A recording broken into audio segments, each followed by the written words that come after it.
You know that feeling when you finally save enough for something that's just for you. And then your family treats it like it's community property. If anyone has ever called your savings family money, or borrowed your wedding fund for a golden child sibling who needed it more, this letter is for you.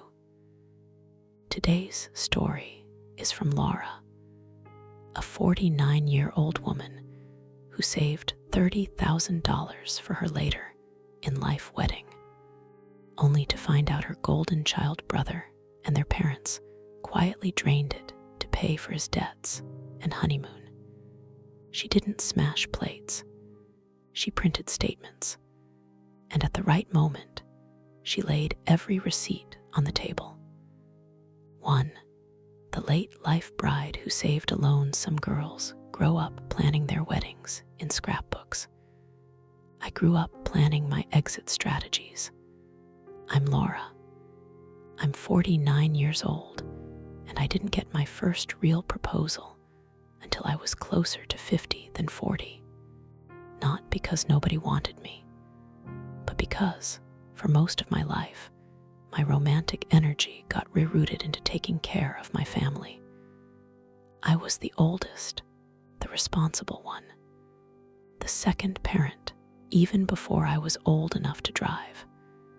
My younger brother, Mark, is 6 years behind me.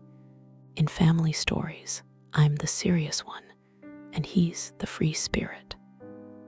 That's the polite version. A more honest version would be, I became the safety net, and he became the trampoline.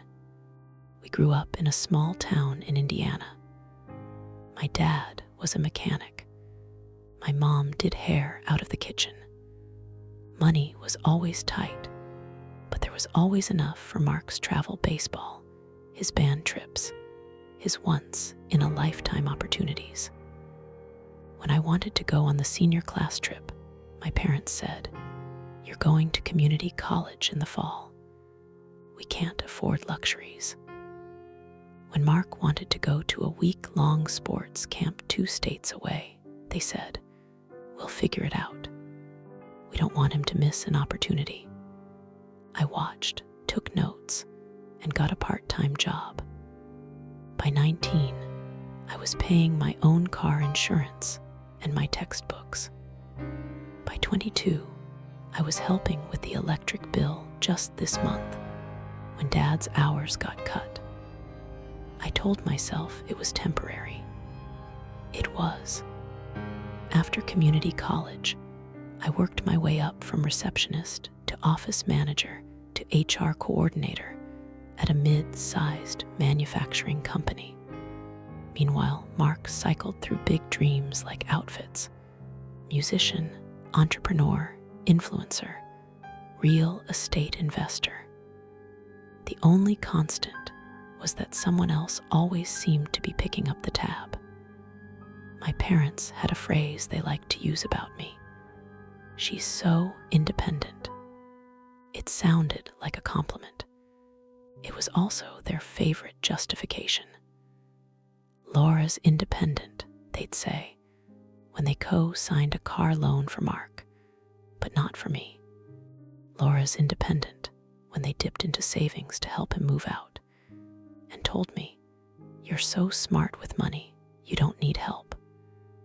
I did what the independent kids do. I figured it out.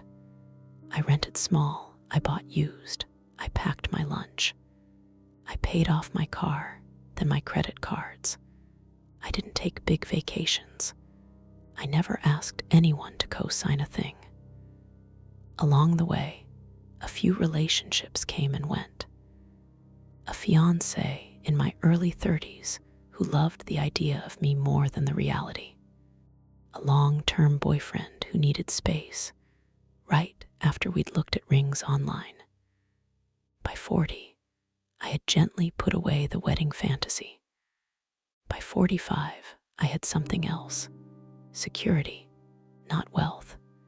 Not anything crazy, but a stable job, a modest house that was actually mine, and a savings account I'd built carefully, month after month, with no one else's name on it. When I met Daniel at 46, I wasn't looking for fireworks. I was looking for a soft place to land. Someone who wasn't intimidated by my independence, who actually liked it. He was a civil engineer, divorced, with one adult daughter. Our first date was at a local diner, no pretense, just good coffee and a long conversation. We talked about budgets before we talked about vacations. I remember thinking I could actually build a life with this man. 2 years later, he proposed on our back porch at sunset, with my dog asleep at our feet. It wasn't Instagram perfect. It was us. I said yes. At 48, I became a bride-to-be. That phrase still felt weird in my mouth. Bride-to-be. At my age, the world likes to pretend you're past those milestones. Most wedding blogs aren't written with your knees or your retirement accounts in mind. But I didn't want a fairy tale. I wanted one good day. I wanted to stand in front of the handful of people who had shown up consistently and say, "This is my person. This is the life I'm choosing." The thing is, I was ready because I had already been preparing in my own way. Years earlier, long before Daniel, I had started a separate savings account labeled Wedding/Big Day in my budgeting app. Not because I was sure I'd ever need it, because it felt like a promise to myself. If this ever happens, you won't have to beg, borrow, or go into debt to market. I'd throw in a little bonus money, a tax refund, the overtime pay from covering someone's vacation. Sometimes I'd skip something small, takeout, new shoes, and move the money there instead. By the time Daniel proposed, that account had just over $30,000 in it. $30,000 I had built alone. It was more than enough for the simple, meaningful wedding I wanted.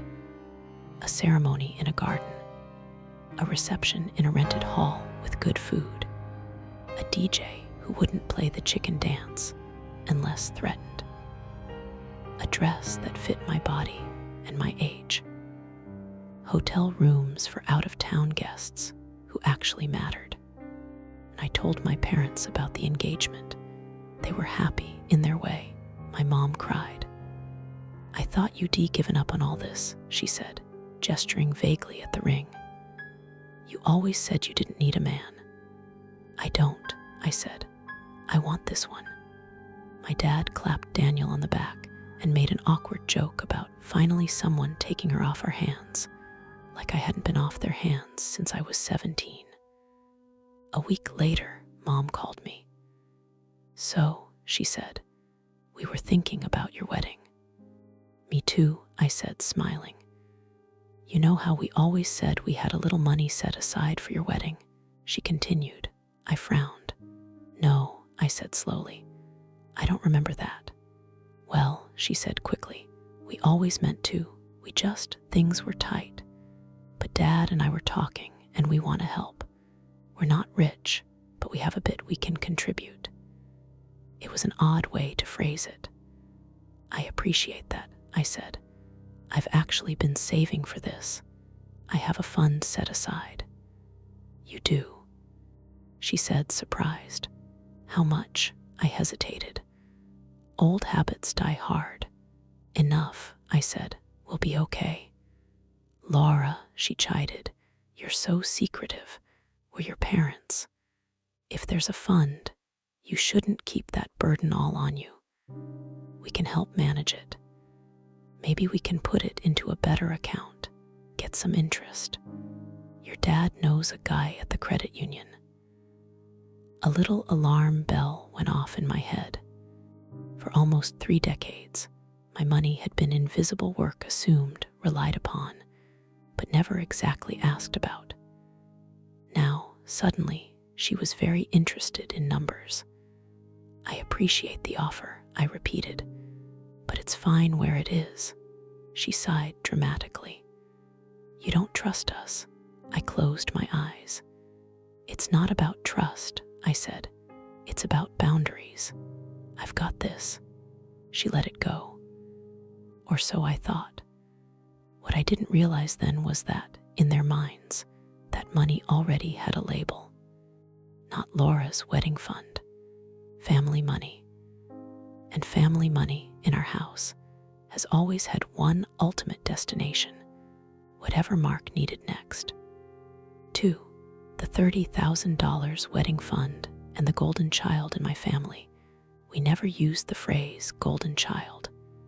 We said things like Mark just needs a little extra support, or some people bloom later, or he just hasn't caught a break like you have. A break, in their vocabulary, meant access to resources that he hadn't earned. Patterns started early. When he was a kid, a broken guitar was a family emergency. When my laptop was dying in college, it was maybe next year.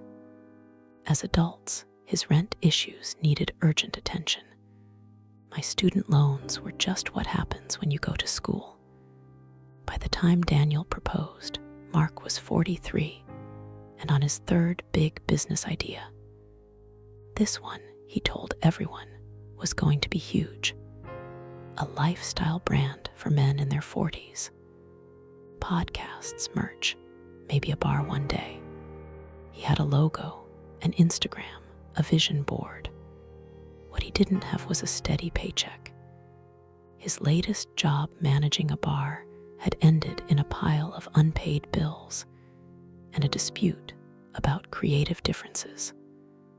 My parents told it like a tragedy. He just gives too much, my mom would say. He's not cut out for corporate expectations. He's got that entrepreneurial spirit, my dad would add.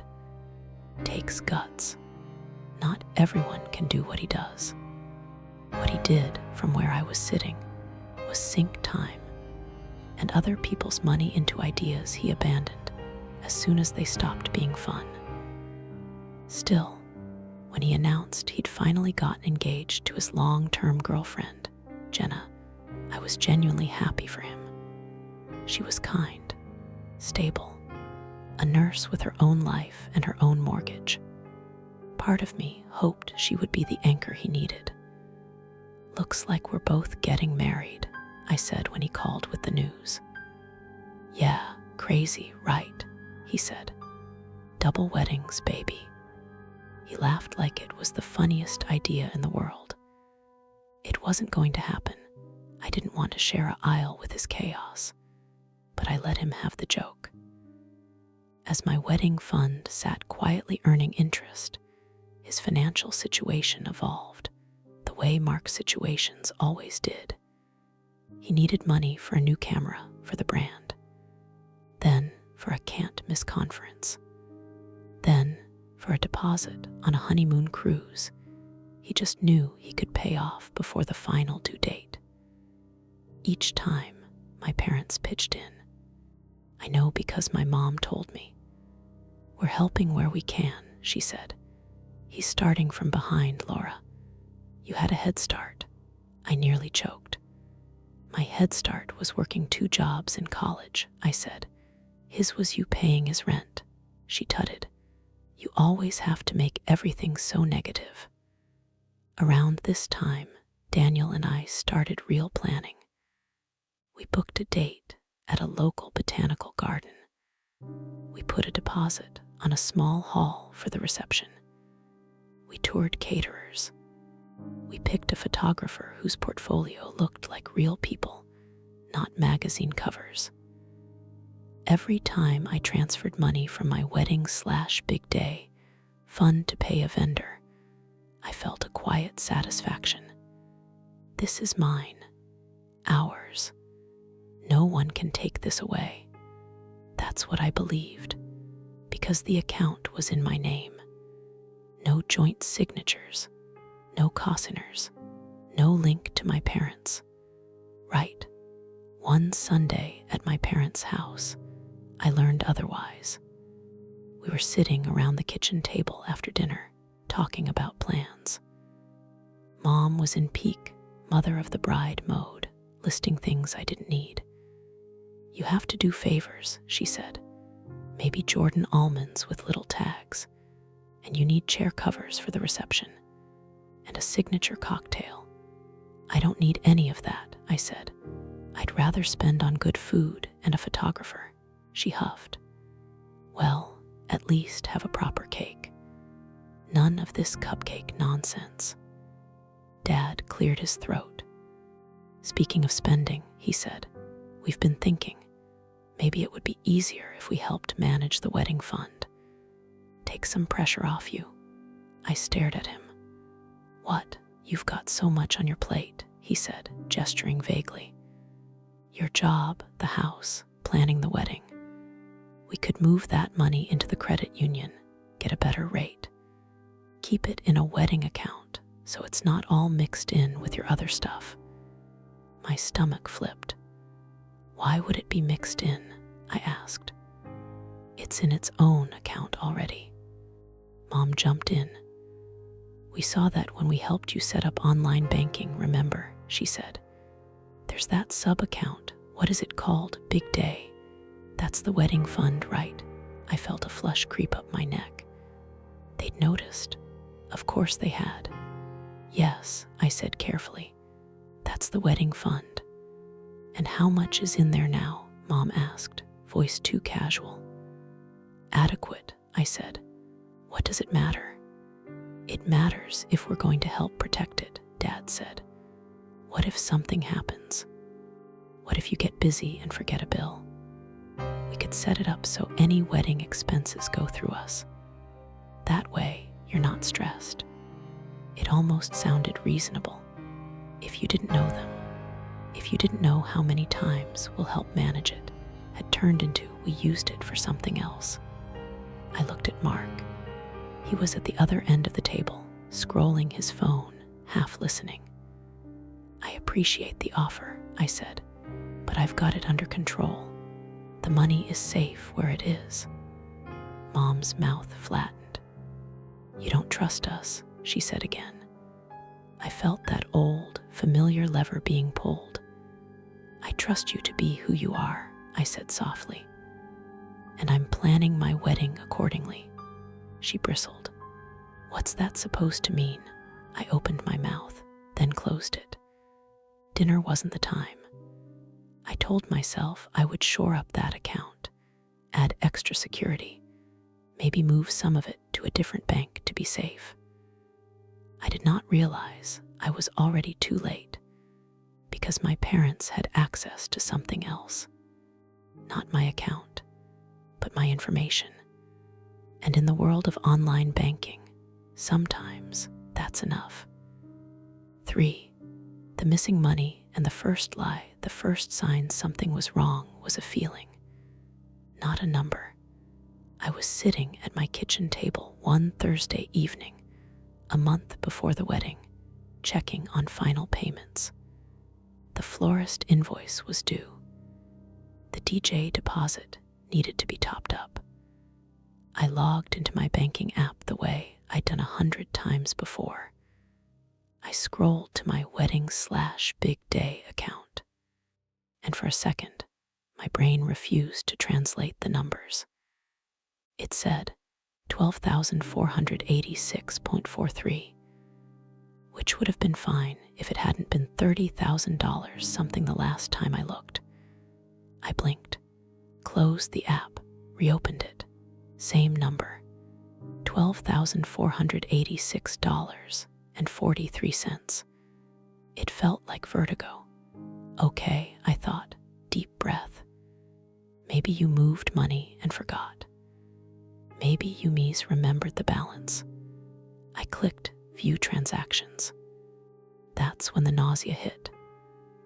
There, between the usual familiar payments, venue deposit, photographer, dress shop, were 3 new withdrawals I didn't recognize.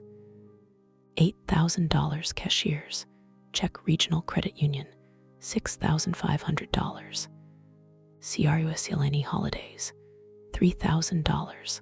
Lifestyle Media, LLC, 3 hits in 3 weeks.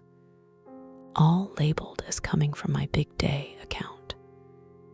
All posted after the last time I'd paid a vendor. My hands started to shake.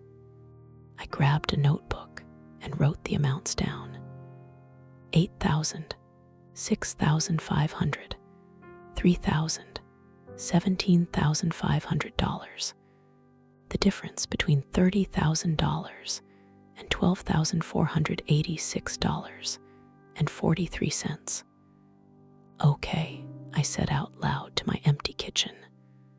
Okay, breathe. There has to be an explanation. I called the bank. The woman on the other end was polite and efficient. She confirmed the withdrawals.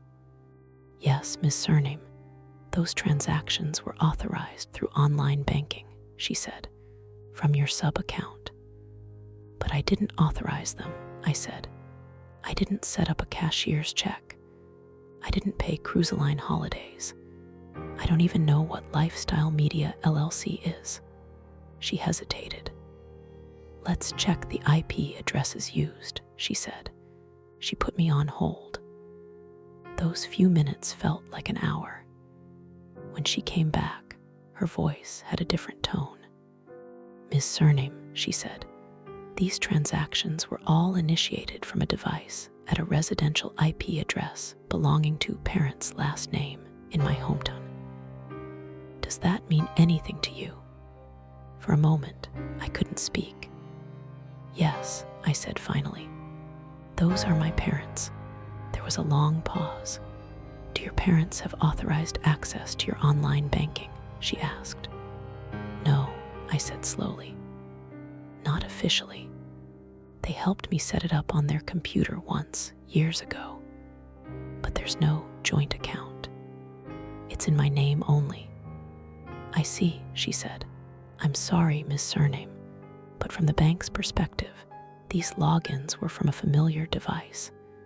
The system wouldn't have flagged it as suspicious by default. My mouth was dry. Can you tell me who the cashier's check was made out to? I asked. She checked. It was issued to Mark Surname, she said. I closed my eyes. And Cruiseline Holidays? I asked, though I already had a sinking feeling. That's a major cruise line, she said. The charge reference shows a 7-day Caribbean itinerary. Departing, she paused, the week after your wedding date. I pictured the honeymoon cruise Mark had bragged about booking with a great deal. And Lifestyle Media LLC? I asked. She typed. That appears to be a marketing company, she said. Their website mentions podcast production and branding services. The room swayed. Is there any way to reverse these? I asked. She was honest. Not without filing a fraud claim, she said.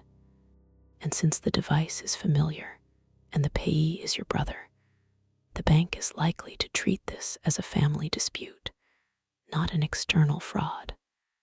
A family dispute. That phrase lodged in my chest. When I hung up, the kitchen was very quiet. I sat there for a long time, staring at the notebook with the numbers. Finally, I picked up my phone and called my mother. She answered on the 3rd ring, cheerful. Hey, honey, how's my bride-to-be? How's the cruise planning? I asked. There was the slightest hitch in her breath. I what? She said. The cruise, I repeated. The 7-day Caribbean, right after my wedding. The one you helped Mark pay for. Silence. Then, carefully bright. Why on earth would you say that? Because, I said, $17,500 is missing from my wedding fund, and the bank tells me an $8,000 cashier's check went to Mark. $6,500 went to Cruise Line, and $3,000 went to Lifestyle Media, LLC, Mark's brand company. All from my big day account. All from your house. Her voice sharpened. Did you call the bank behind our backs? She demanded. That's an interesting way to phrase it, I said, considering you went into my account behind mine. You are overreacting, she snapped. We were going to talk to you about it. When? I asked. On the ship, she huffed. Don't be dramatic. Mark needed help. He's starting a business and getting married.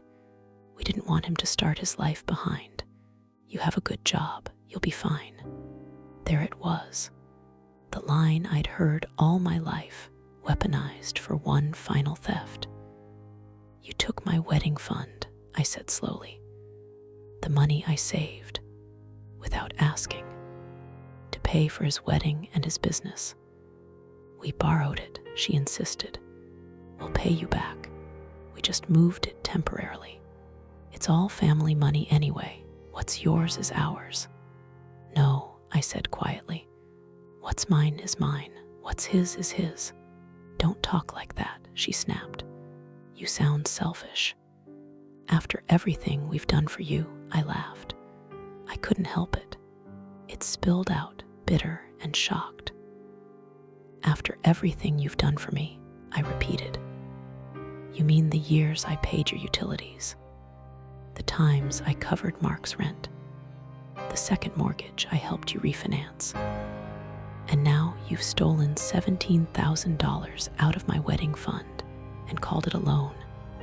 It's not theft, she said, like she was correcting a child. It's helping your brother. Family helps family. You'll still get married.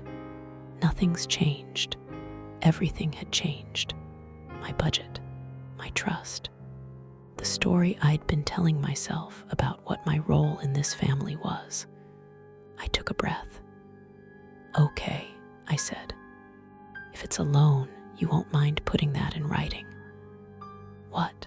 A loan, I repeated, between adults, with Mark as the borrower and me as the lender.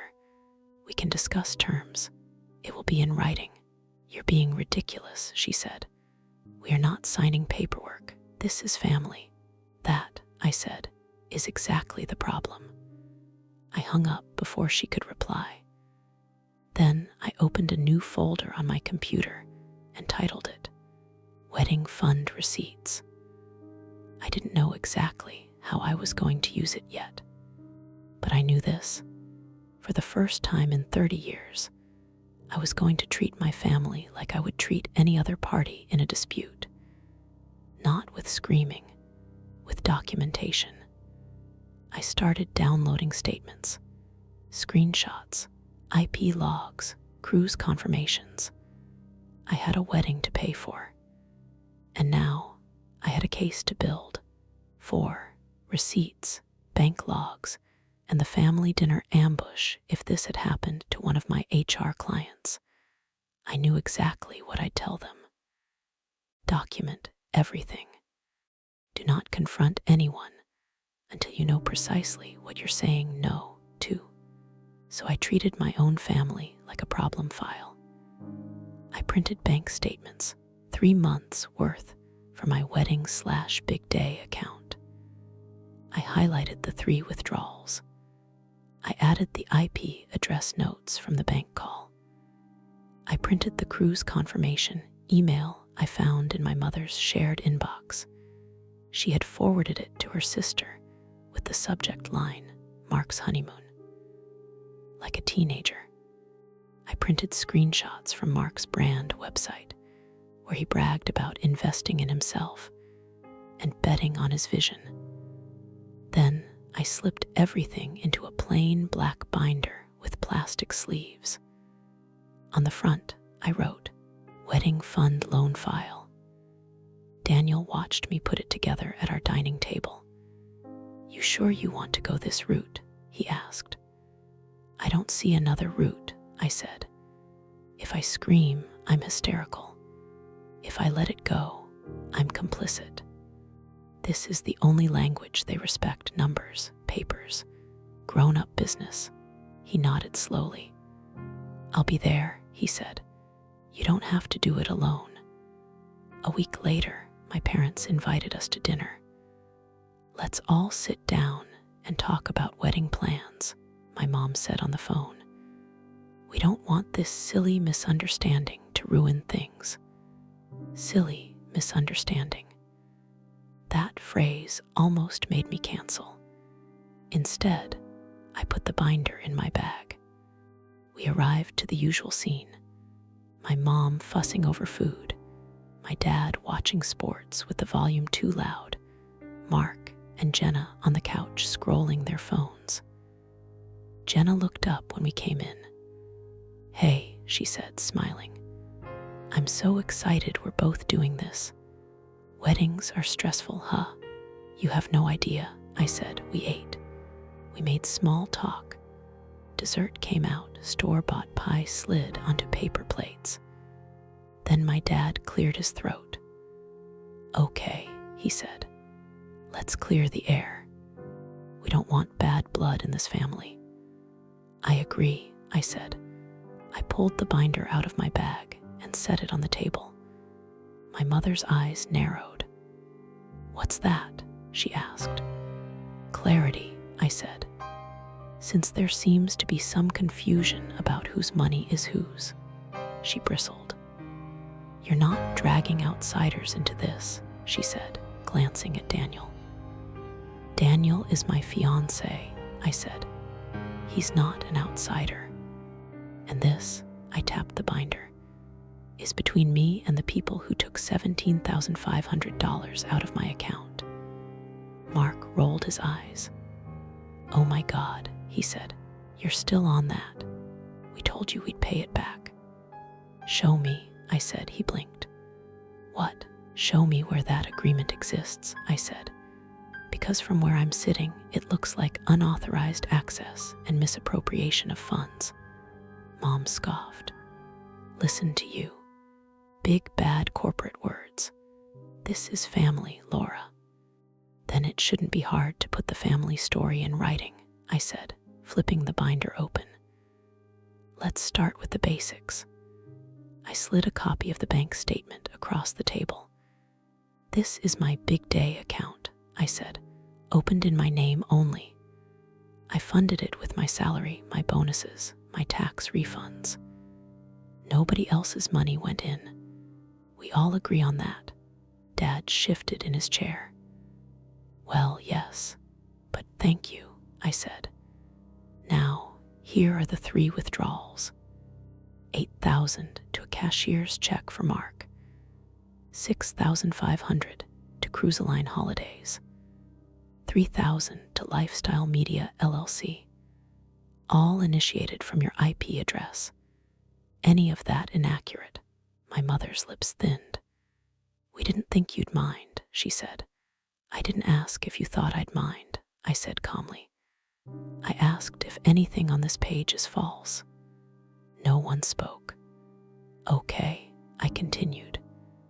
Now, here is the cruise confirmation for Mark and Jenna's honeymoon. Paid in full. Departure the week after my wedding. Here is the invoice Mark posted for his brand strategy package with Lifestyle Media LLC. $3,000. Same amount, same dates. Do you see why I might connect these dots? Jenna's eyes flicked to the page. You paid for our honeymoon, she asked Mark, her voice suddenly small. He flushed red. It's not like that, he said. Your parents helped. They helped themselves to my wedding fund, I said. That's what they did. My father finally spoke. We were going to pay you back, kiddo, he said. We just didn't want to see your brother sink when he's finally got good things happening. You've always been fine. You'll make more. And if I had done this to him, I asked, gone into his account and taken $17,500 for my wedding. They stared at me like I'd suggested setting the house on fire. That's different, my mother said. He doesn't have it. Exactly, I said. He doesn't have it. Because every time he falls, someone cushions the landing with someone else's money. I took a breath. I'm not here to argue, I said. I'm here to offer terms. They all looked at me. Terms, my father echoed. Yes, I said, you call this a loan. Fine. Then it becomes a loan. On paper, between adults. Mark, this is your honeymoon, your brand. The loan is to you. Mark sneered. I'm not signing some contract to my own sister, he said. That's disgusting. Then we'll call it something else, I said.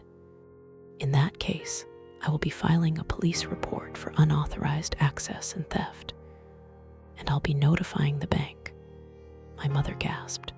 You wouldn't. I looked at Daniel. He simply nodded, solid beside me. I haven't yet, I said, because I am giving you a chance to do the right thing. 10 years ago, I might have let this slide to keep the peace. At 49, I'm done financing other people's choices without consent. Jenna swallowed. How much? She asked quietly. $17,500, I said, principal. We can discuss payment schedule and interest later, or we can forgive interest if you show good faith. That will bankrupt him, my mother cried. Then he shouldn't have spent money he didn't have, I said. Welcome to adulthood. For a moment, no one spoke. Then Mark pushed back his chair, scraping the floor. This is why I can't stand talking to you, he said. You think you're better than everyone just because you have a job and a house and some stupid special account. We're family. We help each other. You act like this is some hostile takeover. I closed the binder. I'm not better than anyone, I said. I've just finally realized that what you call help is actually theft wrapped in guilt. And I'm not offering that anymore. I stood up. Here, what's going to happen, I said. You have 1 week to either sign a promissory note, Mark as borrower, me as lender, or return the money in full. If you do neither, I'll file the report and let the system sort it out. I won't argue about it again. My mother was crying now. How can you be so cold? She sobbed. I looked at her. Cold would have been calling the police first, I said. This is me offering you a grace period. I picked up the binder. Enjoy your dinner, I said. I have a wedding to plan, with or without you. Daniel followed me out. We drove home in silence. When we pulled into our driveway, he turned to me. I'm proud of you, he said. I exhaled for what felt like the first time in a week. Me too, I said. 5. When the golden child becomes untouchable, they didn't sign the note. Of course they didn't. My mother called the next day, furious. How dare you humiliate us in front of Jenna, she said. She thinks we're thieves now. You are, I said calmly. If you take money that isn't yours without consent and spend it, that's theft. The fact we share DNA doesn't change the definition. You've always been dramatic, she hissed. You've always assumed I'd quietly absorb the damage, I replied. She hung up. 2 days later, my dad called. Look, he said, we don't have that kind of cash. Not all at once. Your brother doesn't either. We'll send what we can when we can, but we're not signing legal documents. It's insulting. Not negotiating, I said.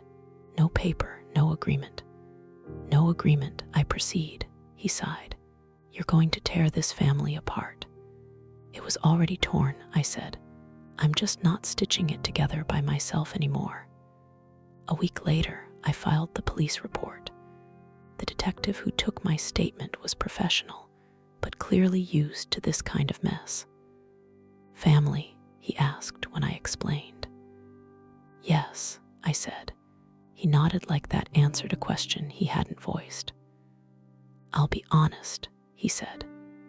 "Prosecutors don't always like to take family theft cases, but having documentation, IP logs, bank records, that helps. At minimum, it might be enough pressure to get them to repay you." "I'm okay with that," I said. "I just need this to stop being invisible." He filed it. I forwarded the case number to my parents and to Mark with a brief note. "Still willing to discuss repayment schedule. But I'm done pretending this didn't happen." Then I stopped checking my phone every 5 minutes. I focused on what I could control. I pared down the wedding budget. We kept the garden ceremony and the hall, but I canceled the open bar and the elaborate menu. We cut the guest list to the people who had actually shown up for us consistently. It still hurt. Every time I crossed out a line item, I thought, that was paid for. That was mine. But something else bloomed in the space where resentment could have settled. Relief. I wasn't financially bound to them for this day anymore. 2 weeks later, my aunt, my mother's older sister, called me. "I heard there was a situation," she said delicately. "I filed a report," I said. "They took my wedding fund without asking." "I know," she said. "Your mother called me, sobbing, saying you decriminalized family." I braced myself. "I told her," my aunt continued. "About time." I blinked. "You what?" she sighed. "Laura, I've watched them do this to you for years," she said. "Borrowing, shifting, always expecting you to understand. Your uncle and I decided a long time ago we weren't going to be their bank. You were the only one still letting them treat you like one." I sank back in my chair. "I thought I was being a good daughter," I said. "You were being a good resource," she said gently. "Not the same thing." She paused. "For what it's worth, I think you filing that report might be the only thing that ever makes them reevaluate how they treat you and Mark." I wasn't sure reevaluate was on the menu, but I appreciated her saying it. Word spread through the family, quietly. At first, the whispers weren't kind. "She reported her own parents. She's overreacting." "Who sues their brother over a little money?" Then, as more details leaked out, Mark's cruise, the business, the total amount, those whispers shifted. What was she supposed to do? 30,000 is a little anything. She saved that by herself, and they just took it. Suddenly, the golden child wasn't as shiny. Mark's usual go-to sources for bridge loans and backing dried up. An uncle who had previously helped him with a down payment told him bluntly, "If you'll raid your sister's wedding fund, you'll raid mine. No more loans." A cousin stopped sharing his brand posts. Even Jenna pulled back. A month before their wedding, she called me. "Can we meet?" she asked. We met at a coffee shop. She looked tired. "I didn't know," she said, "about the fund. I thought your parents had put something aside for you and just shifted it. I didn't know it was your savings, your account." I nodded. "I believe you," I said. "You've always worked. You know what that kind of money represents." She swallowed. "I'm rethinking things," she said. "If this is how he treats you, what's going to happen when we have joint accounts? Kids. It's like he thinks other people's money is just part of his story." I didn't tell her what to do. It wasn't my place. But a week later, word reached me that she'd postponed the wedding. Indefinitely. My mother called me that night, enraged. "Are you happy?" she demanded. "You ruined your brother's life." "No," I said. I handed him a mirror. "He didn't like what he saw. That's not the same thing." "You turned the whole family against us," she cried. "I told the truth," I said, "and people made their own decisions." I was not gleeful about any of it. I wasn't trying to orchestrate a downfall. I just stopped cushioning his. And when the floor finally hit, it did what floors do. It hurt. 6. The wedding I paid for without them. On the day I finally got married, the sun came out at exactly the right moment. It had been overcast all morning, the kind of gray that makes colors look washed out. Daniel kept checking the forecast, frowning, until I took his phone away. "If it rains, we'll dance inside," I said. "We're getting married either way." The ceremony was small. 35 people. We stood in the garden behind the hall we'd rented, a simple space with a few strings of lights and rented chairs. The flowers were from a local farm, not a high-end florist. The music was a playlist a friend controlled from her phone. It was perfect. My parents weren't there. They'd been invited. I'd sent a short, neutral message. "The wedding is on date/time at place. We would love to have you there as guests. There will be no discussion of money that day. If you can't abide by that, please don't come." They declined. "We don't feel welcome," my mother wrote. "Maybe next time you'll remember what family really means." I didn't reply. I had learned in the months leading up to the wedding that family really means very different things to different people. To them, it meant unquestioned access. To me, it now meant mutual respect. So I let the absence be what it was. The chairs at the ceremony were all full, not with the people I'd once pictured there, but with the people who had actually earned those seats. My aunt and uncle, a couple of cousins who had called offering support when everything blew up, coworkers who had covered shifts, friends who had shown up with casseroles during a health scare, Daniel's daughter who cried as she hugged me and said, "Thank you for loving my dad." As I looked out at them while the officiant spoke, I didn't feel a hollow where my parents should be. I felt full. After the ceremony, during the reception, my best friend stepped up to give a toast. "I've known Laura since she was 22, she said.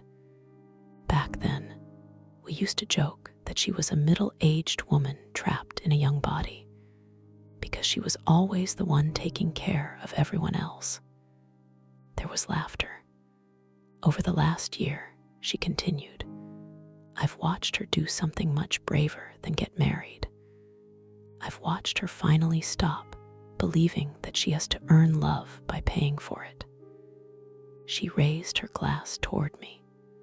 "This woman saved $30,000 for a dream she wasn't even sure would happen," she said. "And when people tried to take that from her, she didn't burn it all down. She stood up. She told the truth. She defended the value of her own work. If that isn't someone worth marrying, I don't know who is." Everyone lifted their glasses. I swallowed hard. That moment, those words, felt like the wedding gift I didn't know I needed. Later that night, when the guests had gone and we were in our hotel room, I looked at Daniel. "I thought I'd miss them more," I said. "Your parents?" he asked. "Yeah," I said. "It's not that I don't care. It's just the people who chose to be there were enough." He smiled. "That's what it's supposed to feel like," he said.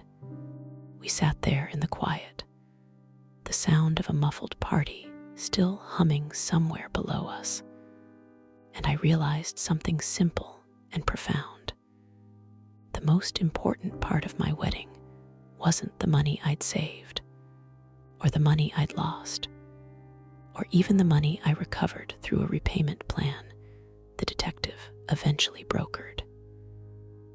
It was the moment I decided that my future would not be built on the same terms as my past.